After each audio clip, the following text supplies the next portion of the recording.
Bihari गोपीजन Vallabh Girivardhari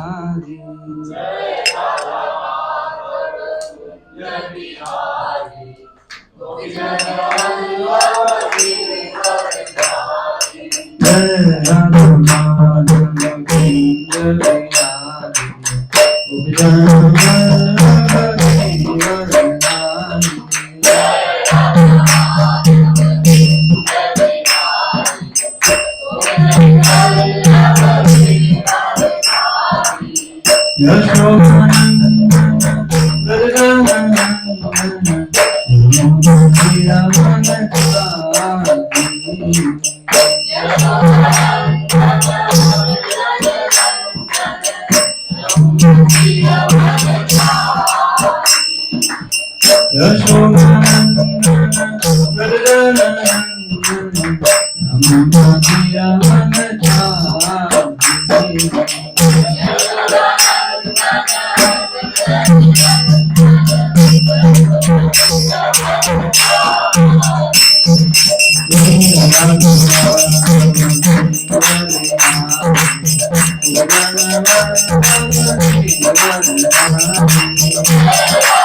ISKCON संस्थापकाचार्य beauty फाउंडाचार्य जगत शिला गोपाल की जय विष्णुपाद परमहंस सूरजकाचार्य श्री श्रीमद शिला भक्ति सिद्धांत सरस्वती कुमार श्रीपाद की अनंत कोटि वैष्णव वृंद की। नाम आचार्य श्री हरिदास ठाकुर की। प्रेम से भैया श्री कृष्ण चैतन्य प्रभु नित्यानंद श्री अद्वैत गदाधर श्रीवासादि गौर भक्तवृंद की। श्री श्री राधा कृष्ण गो गोपिका श्याम कुंड राधा कुंड गिरि गोवर्धन की। गंगा माई यमुना माई की। मथुरा वृंदावन धाम की। नवदीप मायापुर धाम की। पुरुषोत्तम क्षेत्र जगन्नाथपुरी धाम की। वृंदावन तुलसी महाराज की। श्री श्री राधा राधिका भगवान की। श्री श्री कृष्ण राम की। श्री श्री जगन्नाथ बलदेव सुभद्रा महाराज की। श्री श्री गौर निताई की। हरि गौर प्रेमानंदे। All glories to Sam Hare Krishna. All glories to Sam Hare Krishna. All glories to Sam Hare Krishna. All glories to Shri Shri Bhagwan Shri Karuna. All glories to Shri Prabhupada. Shri Prabhupada की जय। ओम नमो भगवते वासुदेवाय। ओम नमो भगवते वासुदेवाय। ओम नमो भगवते वासुदेवाय। ओम नमो भगवते वासुदेवाय। ओम नमो भगवते वासुदेवाय। ओम नमो भगवते वासुदेवाय। नारायणं नमस्कृत्यं नारायणं नमस्कृत्यं नरं चैव नरोत्तमं नरं चैव नरोत्तमं देवीं सरस्वतीं व्यासं देवीं सरस्वतीं व्यासं ततो जयमुदीरये। ततो जयमुदीरये। नष्टप्रायेषु भद्रेषु नष्टप्रायेषु भद्रेषु नित्यं भागवत सेवया नित्यं भागवत सेवया भगवती उत्तम श्लोके भगवती उत्तम श्लोके भक्तिर्भवति नैष्ठिकी। भक्तिर्भवति नैष्ठिकी। कृष्णाय वासुदेवाय कृष्णाय वासुदेवाय देवकी नंदनाय च देवकी नंदनाय च नन्दगोपकुमाराय नन्दगोपकुमाराय गोविन्दाय नमो नमः। गोविन्दाय नमो नमः। गोविन्दाय नमो नमः। गोविन्दाय नमो नमः। हरे कृष्णा। अब प्रोजेक्टर तो नहीं चल पा रहा है, मैं ग्रुप में श्लोक भेजा हुआ है। फर्स्ट कैंटो चैप्टर नंबर 13 श्लोक नंबर 10 1 13 10।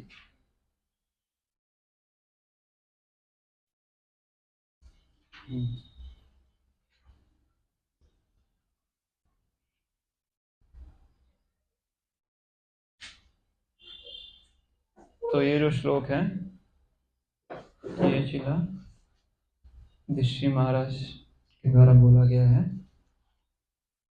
विदुर जी को संबोधित करते हुए, है ना। प्रसंग हम बाद में चर्चा करेंगे, पहले हम श्लोक दोहराते हैं।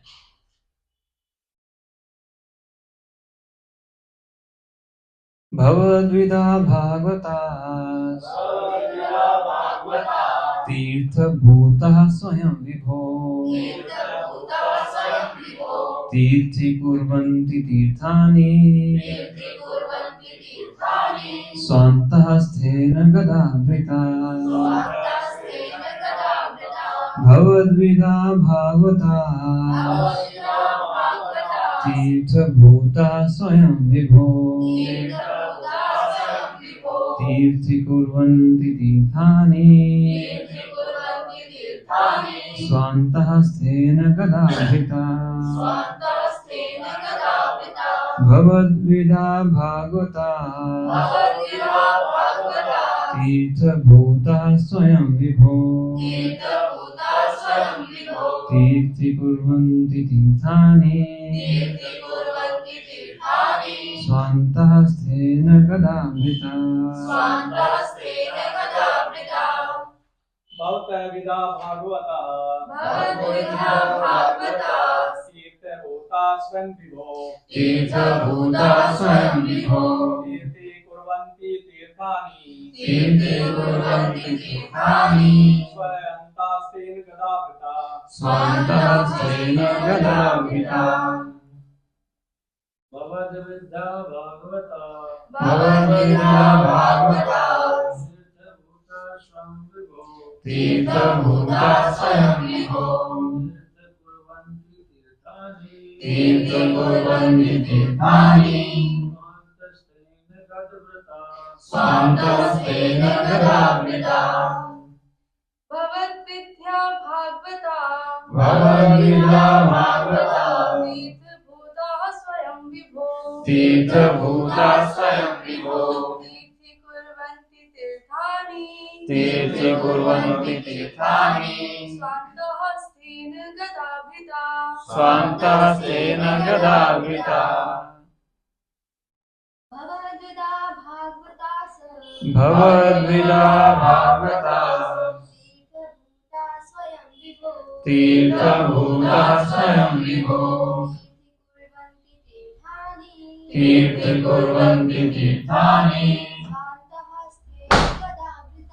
स्वान्तहस्तेन गदावृता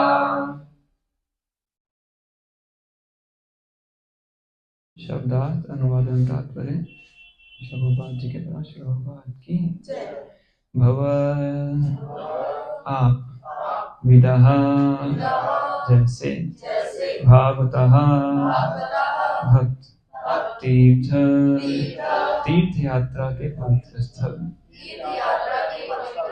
भूतः बने हुए स्वयं अपने आप विभो हे शक्तिमान तीर्थ कुर्वन्ति तीर्थ स्थान बनाते हैं तीर्थानि तीर्थ स्थल स्व अंतःस्थेन हृदय में स्थित होकर गदाभृता भगवान के अनुवाद ध्यान से सुनिए। हे प्रभु आप जैसे भक्त निश्चय ही साक्षात पवित्र स्थान होते हैं क्योंकि आप भगवान को हृदय में अपने हृदय में धारण किए रहते हैं अतएव आप समस्त स्थानों को तीर्थ स्थानों में परिणत कर देते हैं। भगवान अपनी विभिन्न शक्तियों के कारण सर्वव्यापी हैं। इस प्रकार बिजली सर्वत्र फैली हुई रहती है। भगवान की सर्वव्यापकता का अनुभव तथा उसका प्राकट्य उसी प्रकार विदुर जैसे अनन्य भक्तों द्वारा किया जाता है जिस प्रकार बिजली के बल्ब में बिजली प्रकट होती है। विदुर जैसा शुद्ध भक्त भगवान की उपस्थिति को सर्वत्र अनुभव करता है। वह प्रत्येक वस्तु को भगवान की शक्ति में देखता है और भगवान को प्रत्येक वस्तु में। पृथ्वी पर जितने भी पवित्र स्थान हैं वे भगवान के अनन्य भक्तों की उपस्थिति से परिपूरित वातावरण द्वारा मनुष्य की दूषित चेतना को शुद्ध बनाने के निमित्त हैं। यदि कोई इन पवित्र स्थानों में जाता है तो उसे चाहिए कि वहां रहने वाले शुद्ध भक्तों को खोजे, उनसे शिक्षा ग्रहण करे, उस शिक्षा को व्यवहारिक जीवन में उतारे और इस तरह धीरे धीरे अपने आप को मोक्ष के लिए या भगवत धाम वापस जाने के लिए तैयार करें। किसी पवित्र स्थान में जाने का अर्थ मात्र गंगा या यमुना नदी में स्नान करना या उन स्थानों के मंदिरों का दर्शन करना नहीं होता।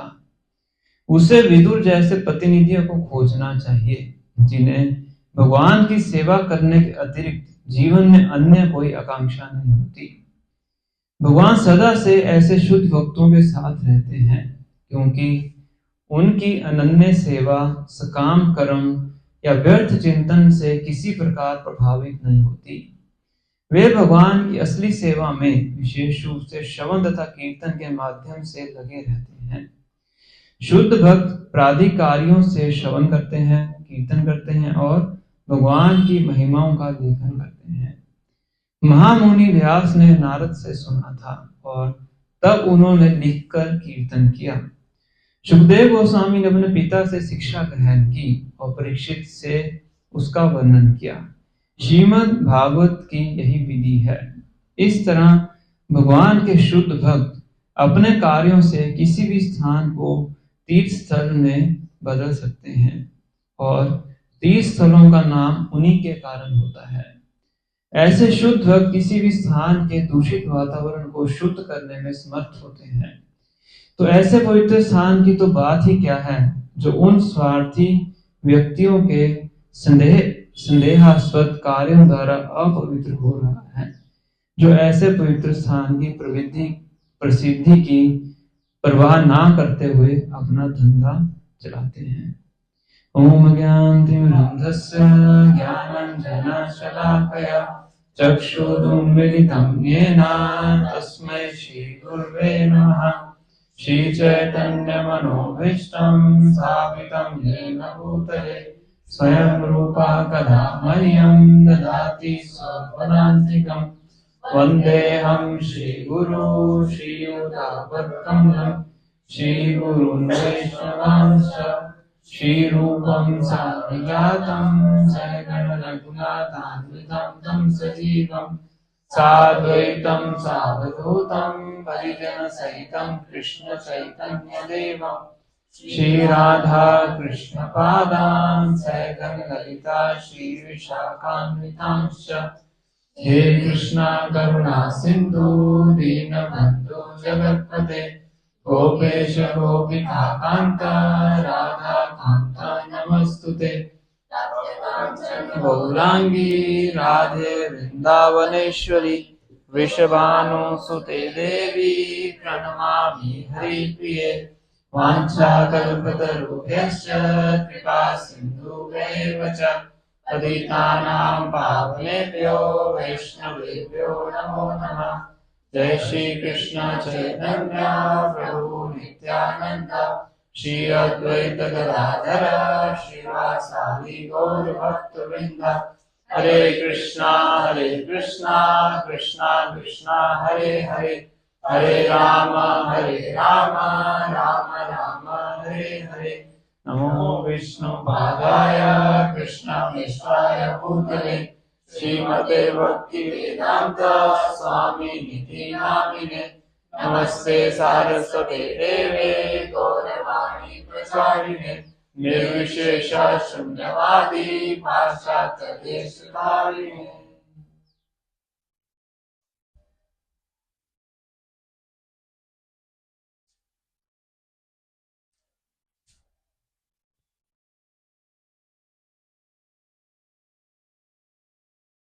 हरे कृष्णा।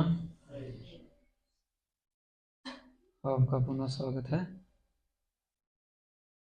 तो लाइट में ना कुछ लोगों का उच्चारण करने थे आज।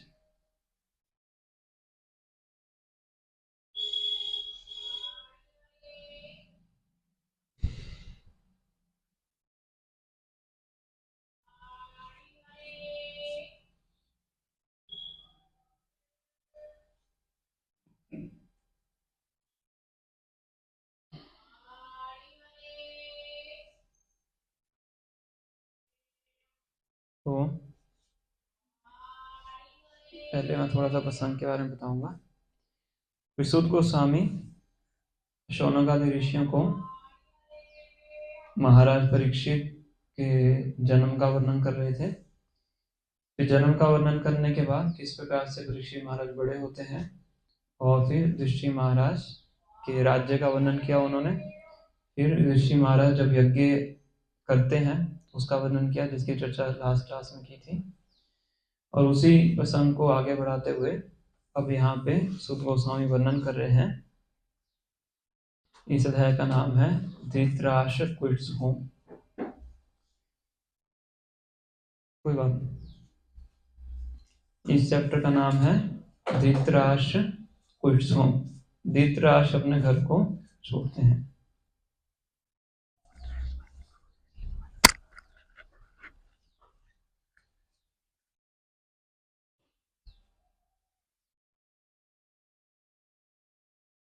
तो इस चैप्टर का क्या नाम है? Dhritarashtra quits home. कुरुक्षेत्र का युद्ध हो चुका है, धृतराष्ट्र और गंधारी के 100 पुत्र मर चुके हैं, है ना। किन्होंने मारा 100 पुत्रों को? भीम ने, मतलब पांडवों में से स्पेसिफिकली भीम ने 100 पुत्रों को मारा था, शपथ ली थी उन्होंने, है ना। तो सब कुछ हो जाता है। अब क्या था, धृतराष्ट्र अभी भी महल में रह रहे थे, और धृतराष्ट्र को खाना कौन खिलाता था? भीम खिलाता था, समझ रहे हैं। तो गंधारी भी थी, धृतराष्ट्र भी थे, है ना। और ऋषि महाराज का चरित्र देखिए आप, इतना उत्कृष्ट है कि धृतराष्ट्र ने बहुत तंग किया उनको, हम सब जानते हैं, है ना। फिर भी वो अपने धृतराष्ट्र और गंधारी की क्या कर रहे हैं? सेवा कर रहे हैं, विदाउट एनी ग्रज, बिना किसी ईर्ष्या के, है ना। जो शुद्ध भक्त होता है उनके अंदर ऐसे गुण दिखाई पड़ते हैं, बिना किसी ईर्ष्या के। हालांकि ये प्रसंग भी आता है कि फोन सब साइलेंट कर लीजिए, क्लास हम छोटी करेंगे, त्योहार का दिन है, मेरी इस पर एक मीटिंग भी है। तो युद्ध खत्म होने के बाद पांडव धृतराष्ट्र और कुंती को मिलते हैं, धृतराष्ट्र और गंधारी को मिलते हैं, है ना। तो बताया जाता है कि धृतराष्ट्र भीम को गले लगाते हैं। भीम होते हैं या भीम होते हैं, शायद भीम ही होते हैं। और भगवान श्री कृष्ण क्या कर देते हैं? उनको लोहे के भीम से आलिंगन करवाते हैं। क्यों? क्योंकि आलिंगन किस दृष्टि से कर रहे होते हैं? कि इसको मारना है। तो इतनी जोर से आलिंगन करते हैं, लोहे के जो पुतला होता है वो भी टूट जाता है, भगवान को पता होता है। ऐसी जो गंधारी होती हैं, गंधारी तो नेत्रहीन नहीं थे, अपने पति के कारण उन्होंने नेत्रों को बंद किया था। तो पतिव्रता स्त्रियों में गंधारी का भी नाम आता है। जो उच्च कोटि की पतिव्रता स्त्रियां हैं तो उसमें गंधारी का भी नाम आता है। और जो स्त्री पतिव्रता होती है उसके अंदर पतिव्रता धर्म पालन करने से बहुत शक्ति प्राप्त होती है, उसका अपना ही एक पावर होता है। वो शक्ति गंधारी के पास भी थी, उनको पता था। तो गंधारी अपना दृष्टिपात करती है आंखों से पट्टी खोल के। तो बताया जाता है कि आई थिंक वो दृष्टि महाराज के नाखूनों को देखती है तो नाखून पूरे डिफॉर्म हो जाते हैं, समझ रहे? मतलब इन दोनों के हृदय में फिर भी क्या था, उनको उनका अनिष्ट करने की भावना थी कि हमारे 100 पुत्रों को मारा है ना। पर ये नहीं सोचा कि हमारे 100 पुत्रों ने क्या किया था। ईर्ष्या का ही रूप होता है, व्यक्ति नहीं देखता कि मैंने क्या किया है। पर फिर भी ऋषि महाराज के मन के अंदर कोई भी उस प्रकार की भावना नहीं थी। वो अपने कर्तव्य के रूप में उनकी, ऋषि महाराज क्या पांचों पांडव ही कर रहे थे की सेवा। पर जो विदुर थे उनको ये चीज डाइजेस्ट नहीं हो रही थी। ये नहीं कि वो नहीं चाहते थे कि ऋषि महाराज उनकी सेवा करें, वो तो डाइजेस्ट हो रहा था। पर वो ये चीज डाइजेस्ट नहीं कर पा रहे थे कि जो धृतराष्ट्र हैं अभी भी महल के अंदर बैठे हुए हैं इतना कुछ होने के बाद, है ना। जिनको बचपन से उन्होंने मारने का प्रयास किया है, कभी लाक्षागृह, कभी उनको विष देके, है ना, अभी भी क्या कर रहे हैं, उनसे सेवा स्वीकार कर रहे हैं। और ये उनकी जो आयु है, किस कौन सी आयु है उनकी, धृतराष्ट्र की? वानप्रस्थ लेने की, मतलब वानप्रस्थ से भी बात आगे बढ़ चुकी है ना। कम से कम वानप्रस्थ तो लें, मतलब पॉइंट ये है, वो भी महल में बैठे हुए हैं। तो विदुर इस चीज को डाइजेस्ट नहीं कर पाते हैं ना। अब भगवान के भक्तों का स्वभाव होता है, चैतन्य चेतावनी में बताया गया है, कभी जो भगवान के भक्त होते हैं वो गुलाब से भी कोमल होते हैं और कभी वज्र से भी कठोर होते हैं, है ना। तो जहाँ कोमलता की बात आती है वो कोमल होते हैं, और जहाँ कठोरता की बात आती है तो उनको कठोर होना पड़ता है। अब जो विदुर थे उनको दुर्योधन इंसल्ट करके अपने महल से बाहर निकाल देते हैं, है ना, क्योंकि वो उनको क्या कर रहे थे, अच्छा उपदेश दे रहे थे। कहते हैं विनाश काले विपरीत बुद्धि, जब किसी का विनाश का समय आता है उसकी बुद्धि उल्टी हो जाती है, तो उल्टा ही कार्य करता है। तो दुर्योधन को तो बहुत लोगों ने समझाया था, व्यासदेव ने भी समझाया था, भगवान श्री कृष्ण ने भी समझाया था, विदुर ने भी समझाया था, है ना। पर विदुर के ऊपर उनका वो चलता था कि चलो दासी पुत्र हैं, उनको इंसल्ट करके निकाल देते हैं बाहर, है ना। और विदुर को भी लगता है कि ये तो मेरे लिए अच्छा मौका है ना। कि जो भक्त होते हैं विपत्ति को संपत्ति मानते हैं। संपत्ति का मतलब क्या है? जो दुख है उसको अपॉर्चुनिटी के रूप में मानते हैं, इट्स अ न्यू अपॉर्चुनिटी। तो विदुर सोचते हैं कि मैंने ये अवतार क्यों लिया है। विदुर किनके अवतार हैं? यमराज जी के हैं, है ना। यमराज जी नीचे क्यों आना चाहते थे?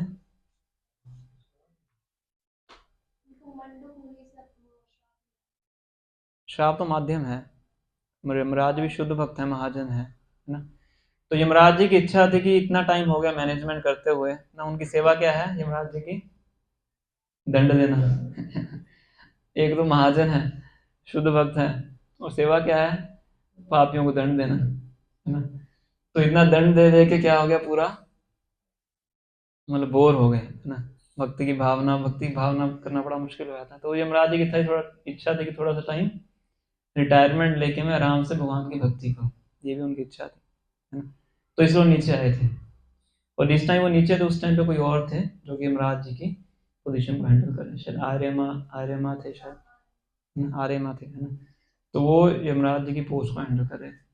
तो विदुर ने सोचा कि यही तो मैं करने आया था, तो बहुत अच्छा मौका है ना।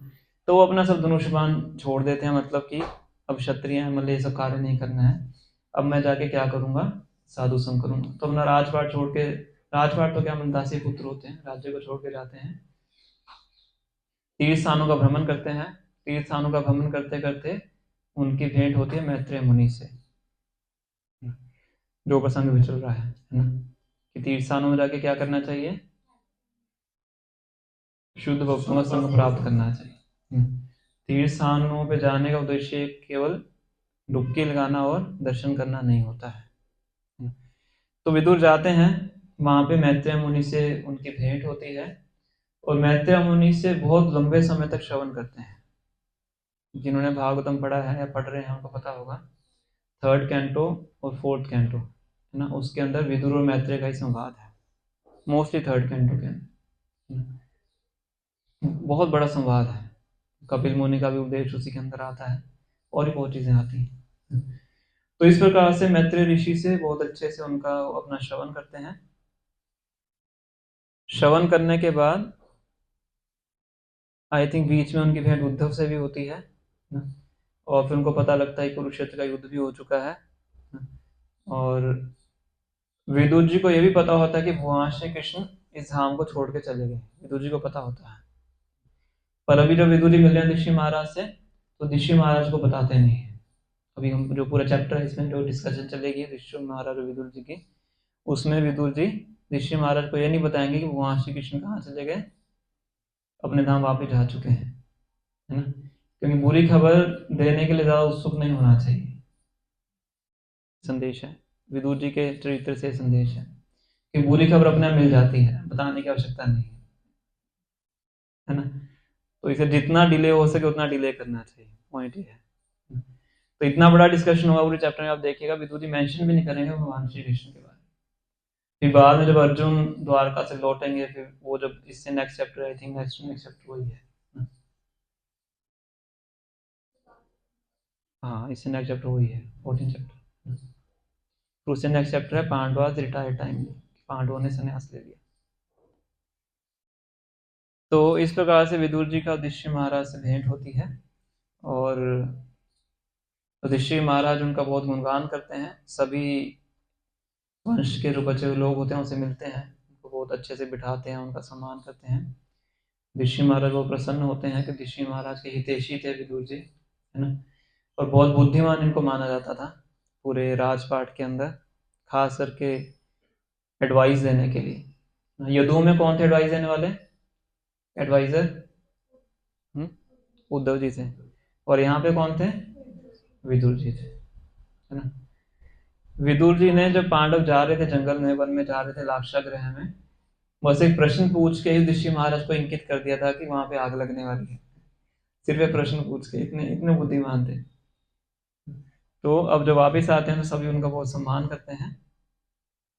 अभी वर्ष नंबर 10 हमने पढ़ा है, इसमें युधिष्ठिर महाराज उनका गुणगान कर रहे हैं। इसके बाद जो मेन विषय है वो बहुत अच्छा श्लोक है, जब विदुर धृतराष्ट्र को डांटना शुरू करते हैं। वो हम आज तो नहीं चर्चा करेंगे, आगे आने वाली कक्षाओं में करेंगे किस प्रकार से डांटते हैं। और इतना डांटते हैं कि उसी क्षण धृतराष्ट्र को घर छोड़ने के लिए मजबूर कर देते हैं। ऐसा नहीं सुबह होने देते हैं, रात को चर्चा होती है और रात रात में गंधारी और धृतराष्ट्र को राजपाट से बाहर भेज देते हैं। खुद भी चले जाते हैं, उनको साथ में लेकर आते हैं कि अब यहाँ पे मत रहिए, ये समय नहीं है यहाँ पे रहने का। वो हम आगे पढ़ेंगे। अभी जो श्लोक हमने पढ़ा है ये बहुत महत्वपूर्ण श्लोक है। प्रभुपाद जी बहुत बार इस श्लोक को कोट करते थे। भक्तों की महिमा के लिए श्लोक बताया जाता है। भवद विदा भावता तीर्थ भूता स्वयं विभो तीर्थि कुर्वन्ति तीर्थानि स्वान्तः स्थेन गदाभृता। तो युधिष्ठिर महाराज विदुर जी को गुणगान करते हुए कहते हैं, भवद विधा भावता तीर्थ भूता स्वयं विभो, कि जो आप जैसे जो भक्त हैं वो क्या हैं, चलते फिरते तीर्थ स्थान के समान है। क्या है? चलते फिरते तीर्थ स्थान। उसका मतलब क्या है कि जहां पे आप जाएंगे वो स्थान क्या बन जाता है, तीर्थ स्थान बन जाता है। इसीलिए जो उच्च कोटि के भक्त होते हैं वो धाम में शरीर छोड़ने पे भी ज्यादा बल नहीं देते हैं। नॉर्मली बताया जाता है कि जो धाम में शरीर छोड़ता है वो भगवान के धाम को वापस जाता है। तो वृंदावन में आप बहुत से ऐसे संत देखेंगे जो पूरी शपथ लेके रखते हैं कि हम वृंदावन छोड़ेंगे नहीं, बीमार भी हो जाएंगे तो इलाज मथुरा में करवाएंगे दिल्ली नहीं जाएंगे। बहुत से संत मिलेंगे आपको ना। क्यों? क्योंकि शरीर है कहाँ छूटना चाहिए, ब्रज में छूटना चाहिए, है ना। और उच्च श्रेणी के भक्त होते हैं वो इस चीज की परवाह नहीं करते हैं ना। वो किस चीज को प्रायोरिटी देते हैं, भगवान की सेवा को प्रायोरिटी देते हैं, है ना। पर उनके लिए एप्लीकेबल भी नहीं होता है, क्योंकि वो क्या है, क्या लिखा है यहाँ पे, तीर्थ भूतः स्वयं विभो, खुद चलते हुए तीर्थ है। जहाँ पे जाते हैं उस स्थान को क्या बना देते हैं, तीर्थ बना देते हैं। जैसे प्रभुपाद जी अमेरिका में गए, वहां पे न्यू वृंदावन बनाया उन्होंने, new Dwarka, new Mayapur, new Jagannathpuri, है ना। क्योंकि शुद्ध भक्त किसी स्थान को देखते हैं तो भगवान के धाम का स्मरण आता है। तो जब धाम का स्मरण आता है उसी नाम से उस जगह का नाम रख देते हैं। उनकी दृष्टि ऐसी होती है।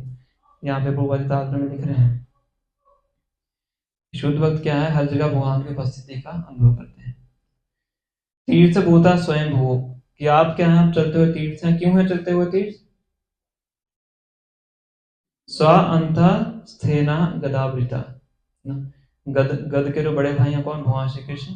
क्योंकि आप भगवान श्री कृष्ण को अपने हृदय में धारण करके रखते हैं। तुम्हार हृदय सदा गोविंद विश्राम, भक्तों के हृदय में भगवान गोविंद रहते हैं। इसे जहां जहां भी भक्त जाते हैं वहां पे कौन जा रहा है, भगवान गोविंद जाते हैं। जैसे हरियाणा नाम कैसे पड़ा, भगवान जी यहाँ से जाते थे, है ना। तो जिस जगह पे भगवान जाएंगे तो क्या बन जाएगा, वो अपने आप तीर्थ बन जाएगा। इसलिए जहां जहां भक्त जाते हैं वो जगह क्या बन जाती है, तीर्थ बन जाती है। तीर्थ भूता स्वयं भुवो तीर्थि कुर्वन्ति तीर्थानि। इसके साथ साथ बताया जाता है कि तीर्थ स्थान में जब पापी लोग प्रवेश करते हैं तो कई बार तीर्थों की जो शक्ति है वो भी कम हो जाती है ना। तो तीर्थों का जो तीर्थत्व है वो कैसे दोबारा जागृत होता है, जब भगवान के शुद्ध भक्त वहां पे जाते हैं। ये कहाँ बताया गया है, ये भागवतों में बताया गया है। हमने वो श्लोक उच्चारण करना था, प्रोजेक्ट चल नहीं रहा है। मैं पहले आपको वर्ष नंबर बताता हूँ, जिनके पास मोबाइल में है तो आप खोल सकते हैं। 9th canto chapter number 9 verse number 5 and 6, 9, 9, 5, 6।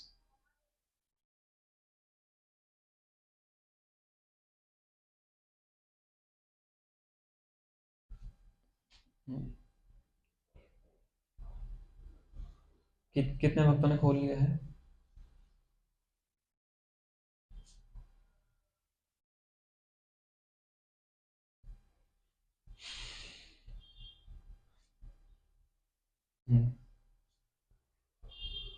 तो ये प्रसंग चल रहा है, भगीरथ गंगा जी से प्रार्थना करते हैं कि आप इस धराधाम में प्रकट हुई है, इस धरती पे आइए।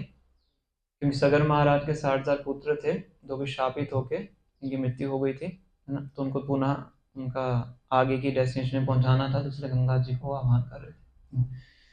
अब गंगा जी से भेंट होती है, गंगा जी के दर्शन प्राप्त होते हैं, गंगा जी को कहते हैं अब नीचे आइए। तो गंगा माता 2 कंसर्न बताती है, मेरे भी 2 कंसर्न है धरती पे आने के। तो 5वां श्लोक है, किम चाहम न भुवम यस्य नरा मयि आमिर्जन्ति अघम मृजामि तद अघम क्वाहम राजम तत्र विचिन्त्यताम्। O king, I do not wish to go down to the planet Earth, for there the people in general will bathe in my water to cleanse themselves of the reactions of their sinful deeds.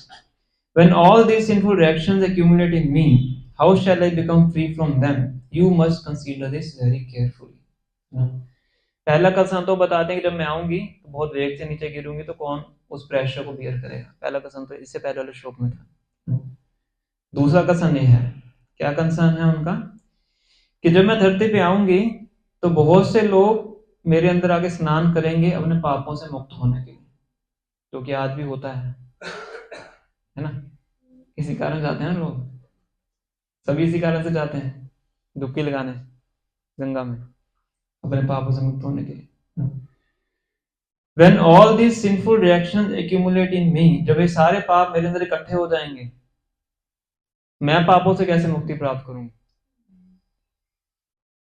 है कि नहीं? सही प्रश्न है ना। वो तो चलेगी अपना काम करके, पाप धो के चलेगी, तो मैं कैसे मुक्त होंगी जो पाप मेरे अंदर इकट्ठे हुए हैं। You must consider this very carefully, Bhagirath को बोल रही कि आपको इसको बहुत सावधानी सोचना चाहिए। अपना हित तो सोच रहे हो तुम कि मेरे जो भाई हैं वो मुक्त हो जाएंगे, मेरे बारे में तो सोचो ना। इतने लोग आगे स्नान करेंगे तो उनका जो पाप है मैं कहाँ उससे मुक्त होंगी।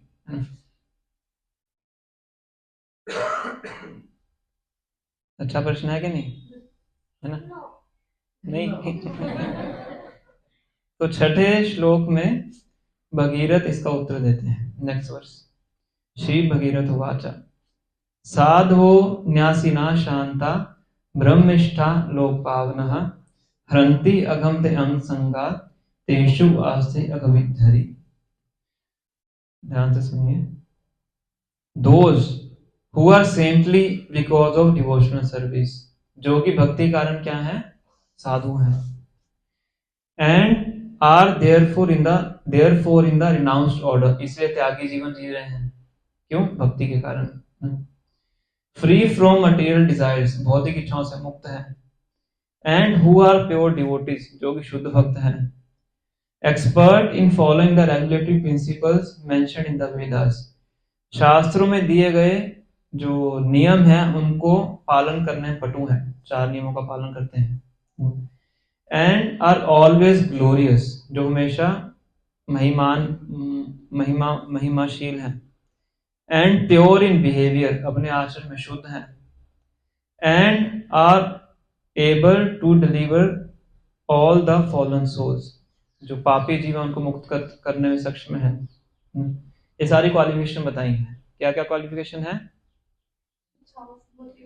पहला है कि साधु हैं, किस लिए? भक्ति करने के कारण। दूसरा, वैरागी जीवन पालन करते हैं। तीसरा, भौतिक इच्छाओं से मुक्त है। चौथा, शुद्ध भक्त है। 5वां, वेदों के नियम कानून पालन करने पटु है, महिमाशील है, फिर आचरण में शुद्ध है, और पतित आत्माओं को शुद्ध करने में सक्षम है, मतलब प्रचार करते हैं। When such pure devotees bathe in your water, जब ऐसे शुद्ध भक्त आपके जल में स्नान करेंगे, the sinful reactions accumulated from other people will certainly be counteracted, तो दूसरे लोगों के कारण जो पाप आपके अंदर इकट्ठा हुआ है वो क्या हो जाएगा? समाप्त हो जाएगा। क्यों? For such devotees always keep in the core of their hearts the supreme personality of God है, क्योंकि वो भक्त क्या करते हैं? हमेशा अपने हृदय में क्या रखते हैं? भगवान श्री कृष्ण को रखते हैं। तो भगवान श्री कृष्ण का गुण क्या है? Who can vanquish all sinful reaction, भगवान क्या कर सकते हैं? हर प्रकार के पाप को खत्म कर सकते हैं। वो भगवान उनके हृदय में है, तो जब वो स्नान करेंगे, मतलब भगवान आप में स्नान कर रहे हैं, क्योंकि भगवान की शक्ति है कि सारे पापों को खत्म कर सकते हैं, इसलिए जब वो भक्त आप में से स्नान करेंगे तो क्या हो जाएगा, सारे पाप नष्ट हो जाएंगे, है ना। जैसे अर्थिंग होती है ना, अर्थिंग तो मुझे को पता होगा, वो इलेक्ट्रिकल इंजीनियरिंग के हेड हैं, टेक में थे, पंजाब इंजीनियरिंग कॉलेज है पंजाब में, चंडीगढ़ में, तो वहाँ इलेक्ट्रिकल डिपार्टमेंट में पूछ है। तो इनसे अच्छा कौन बता सकता है ना, कि जब अर्थिंग करते हैं चार्ज जाता है ना अर्थ के अंदर, कितना भी डालते रहो, अगर प्रॉपर अर्थिंग है तो सारा चार्ज उसमें चला जाता है। ऐसे भगवान है, तो कितने भी मात्रा में पाप में कार्य क्यों ना हो, भगवान के लिए वो उसको नलिफाई करना कुछ भी कठिन नहीं है ना। दूसरे स्कंद के चौथे अध्याय में श्री वासुदेव गोस्वामी बताते हैं, किराट हुनांद्र पुलिंद पुलकशा आबिर शुंभा यवना कसाध्या ये अन्य च पापा यदभाष्य शुद्धंति तस्मै प्रभु विष्णुवे नमः।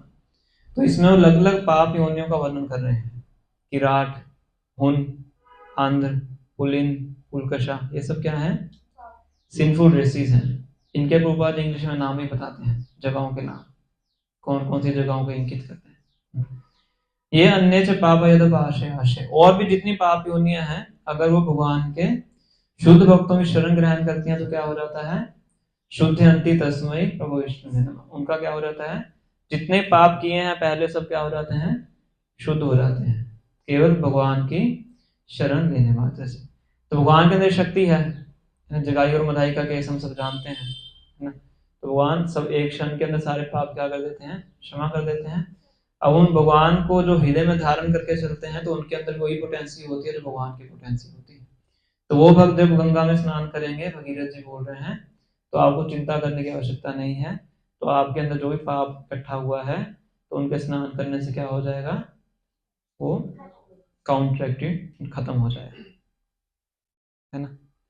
तो इसलिए युधिष्ठिर महाराज यहाँ पे विदुर जी को तीर्थी कुरंती तीर्थानी ये बोल के संबोधित कर रहे हैं कि आप क्या हैं, चलते फिरते तीर्थ हैं। तो कितना बड़ा गुणगान कर रहे हैं, वो बहुत बड़ा गुणगान है विदुर जी का गुणगान कर रहे हैं। युधिष्ठिर महाराज तो ज्ञानी व्यक्ति, उनको पता है कि महाजन है, 12 महाजनों में से एक महाजन है। स्वयंभू नारदा शंभु कुमारो कपिल मनु प्रहलाद जनको भीष्म बलिर वैयासकीर वयम, वयम मतलब मैं, यमराज ये श्लोक बोल रहे हैं, 12 महाजनों में से एक महाजन। तो इस प्रकार से हम देखते हैं कि जो भक्त हैं भगवान की शुद्ध भक्ति करते हैं वो चलते हुए तीर्थ के समान होते हैं ना, जिसको भी चाहे वो शुद्ध कर सकते हैं। प्रभुपाद जी के शिष्य हैं हरग्रेस मंदाकिनी माता जी, तो उनकी कुछ समय पहले पंजाबी बाग में क्लास हुई थी, मे भी कुछ भक्तों ने सुनी भी हो। तो प्रभुपाद जी का क्लास टाइम सुनाती हैं कि एक बार प्रभुपाद जी एरोप्लेन में जा रहे थे, तो जैसे ही फ्लाइट ने टेक ऑफ किया तो प्रभुपाद जी ने सर्वेंट से बोला कि मुझे प्रसाद दीजिए। प्रभुपाद जी का सब चीज़ें फिक्स टाइम पे होती थी, प्रसाद लेने का, सोने का, सब टाइम फिक्स होता है। पूरे विश्व में कहीं भी जाते शेड्यूल प्रभुपाद जी का सेम रहता है। तो प्रभुपाद जी ने कहा कि मुझे प्रसाद दीजिए, तो भक्त उनको प्रसाद वगैरह देते हैं प्लेन के अंदर, है ना। तो प्रसाद पा रहे होते हैं, एयर होस्टेस आती है, पहले तो मना करती है कि आप नहीं, ये समय नहीं है। प्रभुपाद जी कहते हैं कि बूढ़ा व्यक्ति और बच्चा कुछ भी कर सकता है ऐसे बीच में बोल रहा है तो कर सकता है, कोई और नहीं बोल सकता है। बच्चे और बूढ़े के लिए कोई भी नियम नहीं होता है। तो मेरे ऊपर नियम मत लगाओ कि नहीं खा सकते, उनको बोलते। तो वो आदि कहता है कि मेरे लिए अगर हो सका दूध लेके आइए, दूध के लिए बोलते हैं। तो पता नहीं अब एयर होस्टेस के माइंड में क्या आता है, वो प्रभुपाद जी की प्लेट से उठा के खा लेती है। मैं भी कहीं से सुना होगा कि महाप्रसाद क्या होता है, कुछ ऐसा होता है ना। पर ठीक है, प्रभुपाद जी कुछ बोलते नहीं, बात खत्म हो जाती है। तो फिर बाद में क्या होता है, एक समय प्रभुपाद, इसके काफी समय के बाद प्रभुपाद जी के शिष्य थे, वो मैं फॉरेन में किसी बहुत ही कोई अंदर कोई गांव में जाके बुक डिस्ट्रीब्यूशन करते थे, अभी भी करते हैं, बहुत से शिष्य हैं प्रभुपाद जी के। तो ऐसे किसी का दरवाजा नॉक करते हैं तो अंदर से एक स्त्री बाहर आती है। तो स्त्री जब भक्त को देखते तो बड़ा खुश हो जाती है, और भक्त ने ऐसा एक्सपेक्ट नहीं किया होता है। नॉर्मली तो भक्तों को देख के लोग दरवाजे बंद कर लेते हैं, खासकर बुक डिस्ट्रीब्यूटर्स को देख के। पर ये बड़ा सम्मान देती है, तो कहती है अंदर आइए, तो अंदर जाते हैं, उनको अंदर अपने रूम में ले जाती है। तो वहाँ क्या देखते हैं, एक बहुत सुंदर भगवान का ऑल्टर होता है, ऑल्टर के अंदर गौर निताई जी के विग्रह होते हैं। प्रभुपाद जी की बुक्स की पूरी वो लाइब्रेरी बनाई होती है। मतलब जो भक्त तुलसी महारानी होती है, फिर वो बताते हैं कि मैं 16 माला भी करती हूँ। तो भक्त पूरा चौंक जाता है कि ऐसे गांव के अंदर कैसे कोई भक्त बन गया। तो फिर वो स्त्री बताती है, वो वही स्त्री उनको ये स्टोरी सुनाती है कि मैंने एक बार जो प्रभुपाद जी हैं उनके प्लेट से मैंने महाप्रसाद ग्रहण किया, उसके बाद दोबारा भेंट भी नहीं होती, भक्तों से भेंट नहीं होती। बस प्रभुपाद जी बुक्स किसी तरीके से प्राप्त होती हैं, उन बुक्स को पढ़ के ही वो सब कुछ फॉलो करना शुरू कर देती है। कितना इंटरेक्शन हुआ? बहुत कम समय के लिए, है ना। पर प्रभाव क्या पड़ता है? भक्ति का जो संचार है ये शुद्ध भक्त के हृदय से एक बद्ध जी के हृदय में होता है। तो जितने भी पाप में कार्य किए होते हैं उस सबसे छुटकारा प्राप्त हो जाता है केवल शुद्ध भक्त के चरणों के बढ़ने से। रामायण में कथा आती है, फर्स्ट कैंटो में आती है, वाल्मीकि रामायण में, कि विबंधक नाम के एक ऋषि होते हैं। तो वो जो ऋषि होते हैं उनका अपनी वाइफ के साथ बहुत ही नेगेटिव एक्सपीरियंस हुआ होता है। तो इतना नेगेटिव एक्सपीरियंस हुआ होता है, वो चाहते थे कि मैं अपने बेटे को कभी भी किसी स्त्री का मुंह देखने ना दूं। तो उनके जो बेटे होते हैं, ऋषि श्रृंग उनका नाम होता है, तो उनको पूरे एक ऐसे आइलैंड के ऊपर पालते हैं जहाँ पे कोई स्त्री को बचपन से लेके किसी स्त्री को देखा नहीं था उन्होंने। उनकी इच्छा थी पूरा जीवन ऐसी रहे, स्त्री के आकर्षण से बचे, अपना काम पूरा करके जगह से बाहर जाए। तो बड़ा एक तरह से इम्प्रैक्टिकल सी चीज होती है। तो बिल्कुल ऐसा आइलैंड होता है, आप बोल सकते हैं। तो उसमें उनको बहुत अच्छे तरीके से बिल्कुल ही स्ट्रिक्ट शास्त्रों के नियमों के साथ उनका पालन पोषण करते हैं। बताया जाता है कि उनको पता ही नहीं था कि पेड़ से उगे बिना कोई चीज खाई जा सकती है। और उनके मन में पूरा फिट था कि जो पेड़ पे उगता है बस वही खाते हैं। अनाज वगैरह कुछ बना हुआ ऐसे किचन में बना हुआ वो पता ही नहीं था कि क्या होता है। इस तरह से उनका पालन पोषण करते हैं। तो एक बार क्या होता है, उसी जहाँ पे वो रह रहे होते हैं उसके पास एक राज्य होता है, उस राज्य के जो किंग होते हैं उनका नाम होता है रोमपाद महाराज। तो उनके राज्य के अंदर बहुत लंबे समय से बारिश नहीं हुई होती, सूखा पड़ा होता है। तो उनको ब्राह्मण बोलते हैं कि आप उस जो ऋषि श्रृंग हैं उनके बच्चे हैं, उनको अगर आप एक बार राज्य में ले आए तो बारिश हो सकती है। कि बचपन से उन्होंने ऐसे नियमों का पालन किया है, ब्रह्मचर्य का पालन किया है, तो उनके अंदर इतना प्रभाव है कि जब वो आएंगे आपके राज्य में तो बारिश हो जाएगी। तो कहते हैं पर जो विबंधक हैं, अगर उनको पता लग गया तो उन्होंने श्राप दे दिया, पूरा राज्य आपका खत्म हो जाएगा। जो उनके पिताजी हैं विबंधक, तो उनके श्राप से क्या हो जाएगा, पूरा राज्य खत्म हो सकता है। तो कुछ ऐसा कीजिए, मतलब आपको सोचना है कैसा करना है, उनको बोल देते। तो रोमपाल महाराज बाकी से परामर्श करके तो कुछ स्त्रियों को वहां पे भेजते हैं और उनको पूरा ट्रेनिंग देके भेजते हैं कि उसी टाइम पे जाना जब विबंधक वहां पे ना हो, वरना आपका हरिबोल हो जाएगा, ऐसा श्राप मिल जाएगा। तो उस टाइम पे जाते हैं, ऋषि सिंह उनको देखते हैं और सोचते हैं पता नहीं किस तरह के पुरुष हैं, कभी स्त्री देखी नहीं उन्होंने। तो उनको मिठाई खिलाती हैं, वो मिठाई खाते हैं, उनसे पूछते हैं ये कौन से पेड़ पे उगता है कोई मिठाई खाई नहीं थी। तो बड़ा उनको अच्छा लगता है, तो पिताजी आते हैं, उनको बताते हैं कि आज मैंने ऐसा खाया, पता नहीं बड़ा अच्छा लगा, और ऐसे पुरुष देखे जैसे गंधर्व लोक से आए हों, मैंने कभी ऐसे पुरुष देखे नहीं। तो ऐसे हो जाता, फिर ऐसी 2-3 बार वो आती हैं, फिर वो उनको बोलते हैं कि हम आज आपको ऐसी जगह पे ले जाना चाहते हैं जहाँ पे हम रहते हैं। तो उनको लगता है कि ठीक है, दिखने में इतने सुंदर है तो जहाँ पे रहते हैं वो जगह भी सुंदर होगी। तो उनको नौका में बिठा के वो उस राज्य में ले जाते हैं, जहाँ जैसे वो राज्य में पाँव रखते हैं क्या हो जाता है, बारिश हो जाती है। अब नेक्स्ट संकट क्या है, उनके पिताजी का। तो फिर बाद में उनके पिताजी से बातचीत करते हैं, ब्राह्मणों के साथ जाते हैं राजा, तो फिर उनसे बातचीत करके मसले को सुलझाया जाता है। फिर अपने उन अपनी बेटी की शादी फिर उनसे करते हैं। शायद शांता नाम होता है उनका। वो एडॉप्टेड होती है, दशरथ महाराज की बेटी होती है। पूरा पूरा विवरण फर्स्ट कांड के अंदर रामायण में आता है ना। तो पॉइंट क्या है कि केवल चरण रखने से क्या हो गया, बारिश हो गई। तो ऋषि श्रेणी के भक्त होते हैं, जब भी जाते हैं किसी जगह पे, उस जगह को क्या बनाते हैं, तीर्थ स्थान बनाते हैं। फिर बाद में यही जो ऋषि श्रेणी होते हैं, दशरथ महाराज के लिए पुत्रेष्टि यज्ञ भी करते हैं, राम लक्ष्मण शत्रुघ्न और भरत को पैदा करने के लिए। तो इस प्रकार से हम देखते हैं कि जो हमने अभी चर्चा किया है कि भक्तों के जाने से जो तीर्थ स्थान है वो शुद्ध बनता है। तो एक और अच्छा श्लोक है, इसको हम पढ़ेंगे। 10th canto chapter number 84 verse number 13। 10:84-13।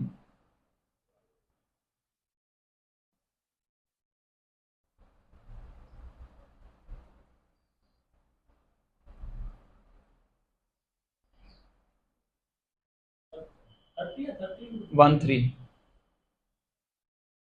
ये श्लोक बेसिकली है कि तीर्थ स्थानों में जाके क्या करना चाहिए। प्रोजेक्टर लगाएंगे, टाइम लग जाएगा, जल्दी से इसको पढ़ते हैं। यस्य आत्मबुद्धि कुंपेति धातुके स्वधि कलत्रादिषु भौमेत्यधि यत् तीर्थ बुद्धि सलिले न करिति जनेषु भिज्ञेषु साये पोखरा। One who identifies his self as an inert body composed of mucus, bile and air, who assumes his wife and family are permanently his own, who thinks an earthen image or the land of his birth worshipable, or who sees a place of pilgrimage merely the water there, but who never identifies himself with, feels kinship with, worships or even visits those who are wise in spiritual truth, such a person is no better than a cow or an ass. जो व्यक्ति अपने आप को शरीर मानता है, जैसे आत्मबुद्धि, आत्मबुद्धि अपने आप को क्या मानता है, कुनपे त्रिधातु के, जो शरीर 3 धातुओं से बना है। कौन सी 3 धातुएं हैं, कफ पित्त और वायु, वायु म्यूकस एंड एयर। आयुर्वेद में सब इसी पे चर्चा की जाती है ना। जो अपने आप को शरीर मानता है, अपने परिवार के सदस्य को अपना मानता है ना? और जहाँ पे उसका जन्म हुआ उस भूमि को क्या मानता है, ये पूजनीय है। क्यों पूजनीय है, क्योंकि मैंने जन्म लिया है ना। मेरा जन्म कहाँ हुआ है, रेवाड़ी में हुआ है, इसलिए रेवाड़ी की क्या होनी चाहिए, पूजा होनी चाहिए। जो ऐसे सोचता है और जो तीर्थ स्थानों पे जाता है केवल स्नान करने के लिए, और वहां पे जाके शुद्ध भक्तों का संग प्राप्त नहीं करता है, तो व्यक्ति कैसा है, सा एव गो खरा, गाय और गधे के समान। अब मान लीजिए कोई गाय है, हर रोज सुबह कॉलेज में जाती है, शाम को बाहर आती है ना। कहाँ जाती है, कॉलेज में जाती है, क्या करने के लिए, घास खाने के लिए। और 4 साल बाद आके बोले मुझे डिग्री दो।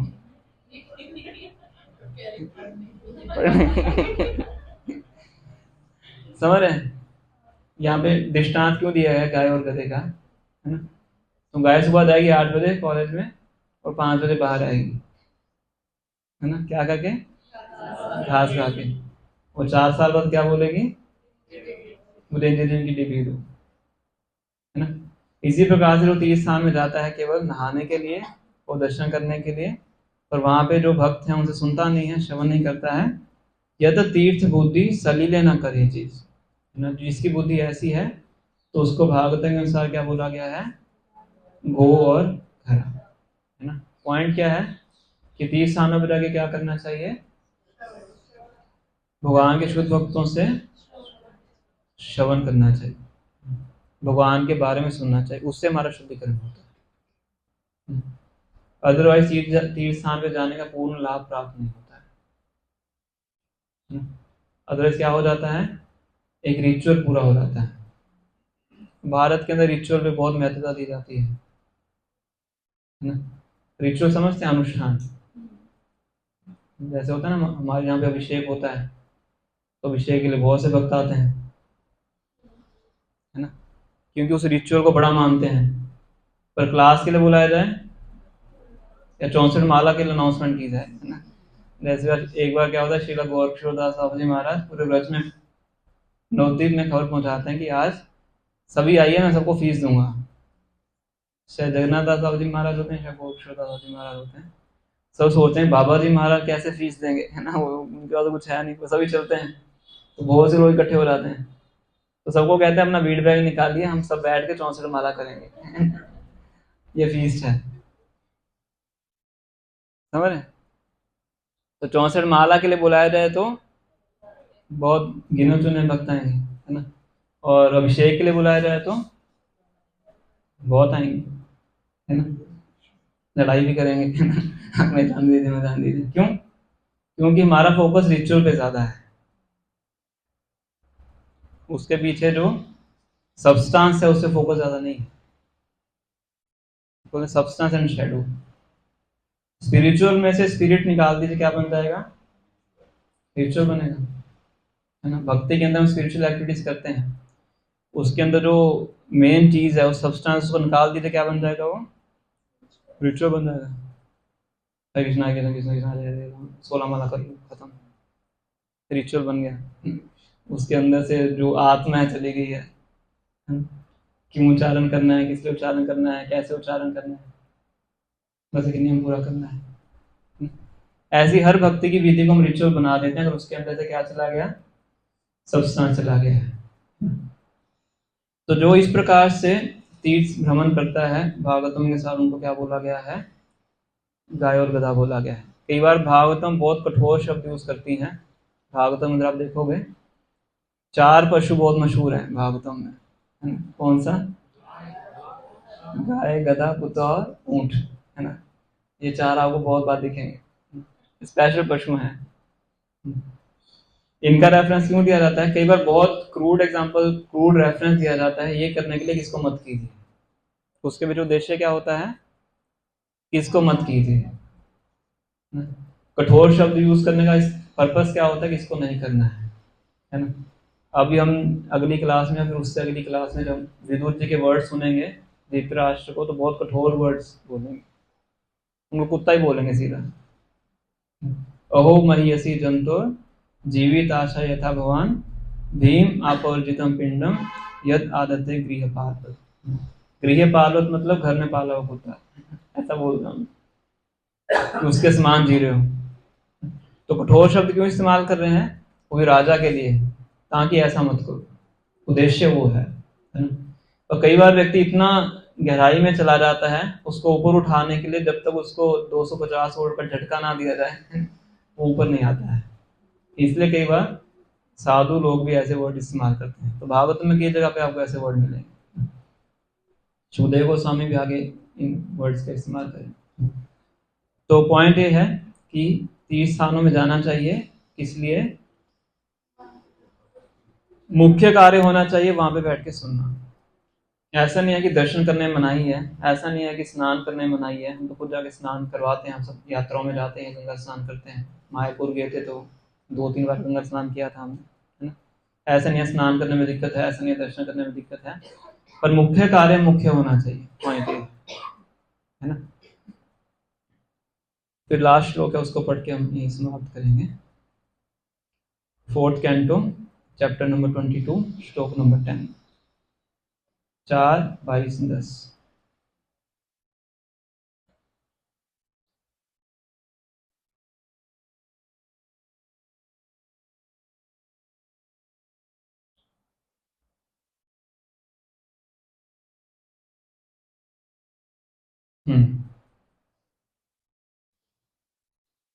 यहाँ पे इन श्लोक में वर्णन किया गया है कि जब कोई शुद्ध भक्त इस जगह में प्रवेश करता है, वो जगह तीर्थ बन जाती है ना। और किस प्रकार से उनको हमें रिसीव करना चाहिए। तो यहाँ पे जो प्रसंग है, ये पृथु महाराज गुणगान कर रहे हैं 4 कुमारों का। 4 कुमार पता है आपको कौन है? ब्रह्मा जी के प्रथम पुत्र हैं, शिव जी के बड़े भाई बोल सकते हो, 4 कुमार जो जिन्होंने आजीवन भर ब्रह्मचर्य व्रत का पालन किया है और इतने तेजस्वी थे, उन्होंने अपने शरीर को 5 साल से बढ़ने नहीं दिया है। सबसे वृद्ध हैं, पर शरीर कैसा है? 5 साल के बच्चे, है ना? इसलिए स्वच्छंद होके घूमते हैं, निवस्त्र होके घूमते हैं, बच्चों को कपड़े पहनने की आवश्यकता नहीं, है ना? तो ये 4 कुमार पृथु महाराज के महल में प्रवेश करते हैं। बहुत अच्छा उनका आपस में डिस्कशन होता है। तो ये 2 श्लोक हैं जिसमें पृथु महाराज उनका गुणगान कर रहे हैं। तो इन 2 श्लोकों को पढ़ के हम यहीं पे समाप्त करेंगे। बिल्कुल सिमिलर है जिस प्रकार से दृश्य महाराज विदुर जी का गुणगान कर रहे हैं।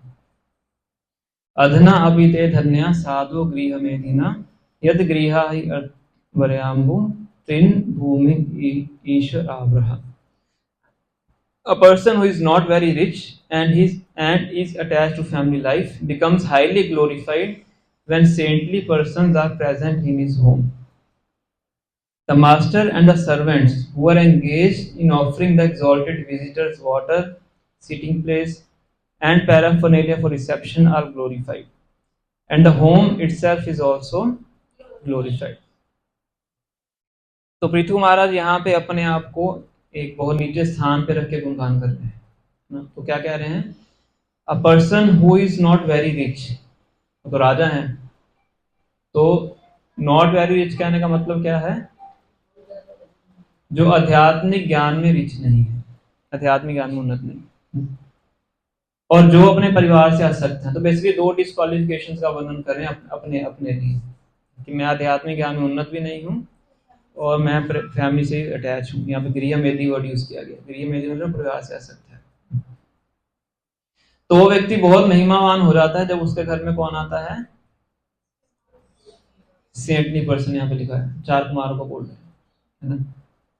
तो जिसके घर में आया है वो भी क्या हो जाता है? ग्लोरीफाई हो जाता है। और उसके घर के जो नौकर हैं वो भी क्या हो जाते हैं? क्यों हो जाते हैं? क्योंकि वो भी सेवा में लगेंगे।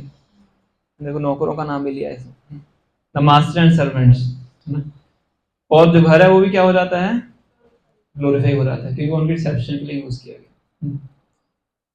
जल्दी से करेंगे, लास्ट नीचे नेक्स्ट वर्स है।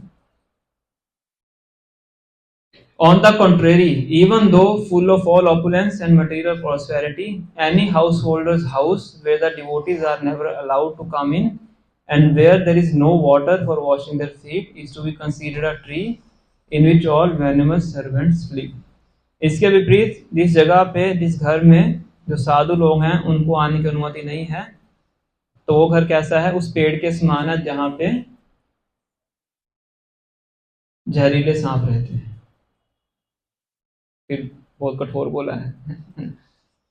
कुछ घरों पे लिखा होता है ना, बिहेवियर ऑफ डॉग्स। घर के अंदर प्रवेश करेंगे तो कौन काटेगा? कि घर में कौन रहता है ना? तो इसलिए हमें बताया गया है, दोनों परिप्रेक्ष्य बताया गया है ना। तो बहुत अच्छा ये प्रसंग था जिसमें चर्चा किया है कि कैसे जो तीर्थ स्थान हैं वो शुद्ध होते हैं शुद्ध भक्तों के आने से, और कैसे जो तीर्थ स्थान है वो तीर्थ स्थान बनते हैं शुद्ध भक्तों के आने से। और क्या चर्चा किया हमने?